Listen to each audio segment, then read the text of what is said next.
안녕하세요. 대중미디어 문화 플러스 음악연구소 감각의 대표이자 대중영화 전문 강사 켄입니다. 영화 한산용의 출연에 대해 20초 정도의 쇼츠 영상을 올렸었어요. 처음 만들어봤는데 쇼츠 영상이라 내용이 짧아 영화에 대한 이야기를 많이 못한 것 같아서 원포인트 미디어 클래스에서 영화 한산용의 출연에 대해 다시 이야기해 보겠습니다. 인터넷 검색을 하다가 이런 제목의 뉴스를 몇 개 봤는데요. 한국 영화를 걱정하는 기사였어요.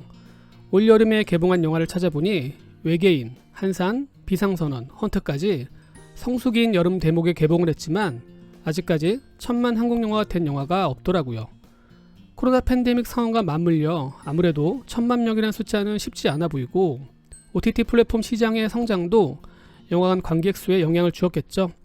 아무래도 이러한 환경적 요인이 작용해 관객들이 전보다는 영화관에 많이 가지 않는 듯합니다. 그렇다면 이런 요인을 제외하고 다르게 생각해 본다면 천만 한국 영화가 올여름에 나오지 않는 이유를 어디서 찾아볼 수 있을까요? 제가 유튜브에 올린 이 컨텐츠에서 관객이 영화를 관람할 때 중요하게 생각하는 선정 요인이 바로 내용과 줄거리라고 말씀드렸습니다. 이 컨텐츠를 아직 못 보신 분들은 한번 보시고 대중상업 영화와 장르 영화를 감상하실 때 도움을 받으셨으면 좋겠습니다. 그러면 영화 한산의 내용과 줄거리를 중심으로 이야기해 보겠습니다. 보통 저는 영화를 관람하기 전에 녹색 창에다가 영화 제목을 한번 검색해 봅니다. 그럼 영화 한산을 검색해 볼게요. 영화 포스터와 영화에 관한 기본 정보들이 보이죠? 그리고 밑으로 내려가면 감독분과 배우분들이 보입니다. 이 정도만 보고 영화관에 가서 영화를 감상하죠. 또 줄거리도 가끔 볼 때가 있어요. 영화의 전체적인 이야기를 알아야 할 때가 있어서 보고 갈 때가 있습니다. 영화 한산은 제목처럼 한산 대첩을 소재로 한 영화라 많은 분들이 아시는 이야기일 수 있을 것 같아요. 다들 아실 수 있지만 영화 소개를 한번 볼까요? 오렌지색 부분만 읽어보겠습니다. 조선을 단숨에 점령한 왜군은 명나라로 향하는 야망을 꿈꾸며 대규모 병력을 부산포로 집결시킨다. 한편 이순신 장군은 연이은 전쟁의 패배와 선조마저 위주로 파천하며 수세에 몰린 상황에서도 조선을 구하기 위해 전술을 고민하며 출전을 준비한다. 왜군은 연승에 힘입어 그 우세로 한산도 앞바다로 향하고 이순신 장군은 조선의 운명을 가를 전투를 위해 필사의 전략을 준비한다. 이런 내용과 줄거리이고 이순신 장군이 전투를 펼치고 승리하는 과정의 이야기구나 라는 생각이 들겠죠. 저는 영화 한산을 영화관에서 2번 봤는데요. 개봉하고 1번 보고 몇 주 정도 지나서 1번 더 봤어요. 2번째 한산을 보고 난 다음 오랜만에 관객분들이 인터넷에 올리신 영화에 대한 짧은 감상평을 한번 봤습니다. 가끔 영화를 보고 난 다음에 관객분들이 어떻게 생각하시나 궁금해서 감상평을 보기도 해요. 이렇게 많은 관객분들이 재밌게 봤다라며 한산에 대한 감상평을 남기셨더라고요. 물론 저도 재밌게 봤습니다. 그런데 이렇게 감상평을 쓰신 분이 계시더라고요. 창작에 정답이 없듯 영화 감상을 하는 데 있어 정답은 없습니다.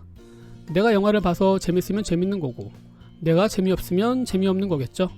그래서 창작자의 입장에서 새로운 걸 창작해내고 관객에게 감동과 재미를 준다는 게 참 어려운 것 같습니다. 여튼 이 관객분도 영상, 연기, 전투 장면 등 모든 게 좋았다라고 말씀하신 걸 보니 영화가 재미없다라고 생각하지는 않으신 듯해요. 그러면 이 관객분이 이야기하시는 포인트가 뭔가요? 혹시 긴장감이란 단어가 2번 들어가 있는 게 보이시나요? 이 관객분의 감상평을 보면 긴장감이 느껴지지 않았다라고 포인트를 잡아볼 수 있죠. 다시 말해서 영화의 내용, 즉 이야기에서 긴장감이 느껴지지 않았다는 거겠죠. 저는 영화 한산이 재밌었지만 이 관객분은 왜 긴장감이 느껴지지 않았다라고 하시는지 조금은 공감이 되는데요. 원포인트 미디어 클래스이니 영화의 내용과 줄거리와 관련해 딱 한 가지만 이야기해 보겠습니다. 여러분, 아까 인터넷에서 함께 본 영화의 소개, 줄거리 기억나시죠? 여기서 보면 이순신 장군이 전쟁을 승리하는 과정이 영화의 주된 내용처럼 생각됩니다. 그러면 영화가 시작하고 이순신 장군의 이야기가 나오겠구나 하고 관객분들은 생각할 수 있습니다. 그런데 영화를 보시면 아시겠지만 영화는 와케자카란 인물의 나레이션으로 시작됩니다. 그리고 영화가 시작되고 대략 50분이 지날 때 이순신 장군이 출동 명령을 지시합니다. 그럼 여기까지 영화의 내용상에서 이순신 장군과 와케자카의 이야기 중에 누구의 이야기가 많이 나왔을까요? 영화를 보시면 아시겠지만 감상하는 데 있어 정답은 없으니 어떤 분은 이순신 장군의 이야기가 많던데요. 다른 어떤 분은 와케자카의 이야기가 많던데요 라고 의견이 나눌 수 있겠죠. 그래서 제가 한산을 2번 본 것입니다.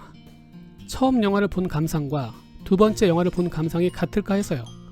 제가 2번 감상한 걸로는 영화 시작하고 50분까지는 와케자카의 대사와 이야기가 이순신 장군에 비해 많이 나옵니다. 와케자카의 이야기인가 하는 생각도 들었습니다. 그래서 영화 시작하고 대략 50분 정도에 나오는 이순신 장군의 출동 명령이 뭔가 마음속에 벅차오르고 웅장한 감동이 느껴져야 하는데 그렇지 않았습니다. 이순신 장군 대 와케자카의 두 인물의 대결 구도를 만드는 것도 이해가 되는데 이야기를 끌고 가는 주인공이 이순신 장군이 아니라 와케자카인가라는 느낌이 들었습니다. 다시 말해 두 인물의 이야기의 배분에서 영화의 초중반부에 이순신 장군보다는 와케자카의 이야기에 조금 집중된 게 아닐까 하는 생각이 들었습니다. 명량에서 우리가 이순신 장군의 고뇌와 집념을 느꼈다면 한산에서 하객진을 펼치기 위한 이순신 장군의 고뇌와 집념이 느껴져야 하는데 그렇지 못해 이야기가 감동적으로 느껴지지 않았을까 하는 생각도 들었습니다.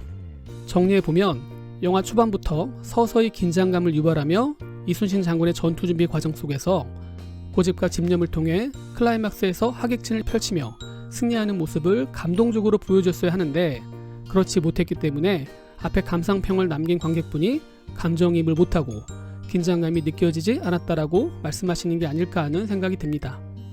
또한 이러한 부분에서 천만 한국 영화가 되기에는 조금 아쉬운 부분이 있는 게 아닐까 하는 생각도 듭니다. 여러분의 생각은 어떠신가요? 영화관에서 상영 중인 한산이 천만 영화가 될 것 같으신가요? 아까 봤듯이 한산을 재밌게 감상하신 관객분들도 많습니다. 저도 재밌었습니다. 창작도 그렇지만 영화 감상에도 정답은 없으니 여러분께서도 천만 한국 영화가 될 수 있을지 한산을 한번 감상해보세요. 한국 영화를 사랑하는 한 사람으로서 늘 응원하고 있지만 한국 영화가 승승장구하기를 더욱더 응원하겠습니다. 그러면 오늘은 여기서 원포인트 미디어 클래스는 마치도록 하겠습니다. 알람 설정과 구독, 좋아요 아직 안 누르셨다면 꼭 눌러주시고요. 지금까지 연구소 감각 대표이자 대중영화 전문 강사 켄쌤이었습니다. 영화처럼 행복하고 즐거운 하루 보내세요. 감사합니다.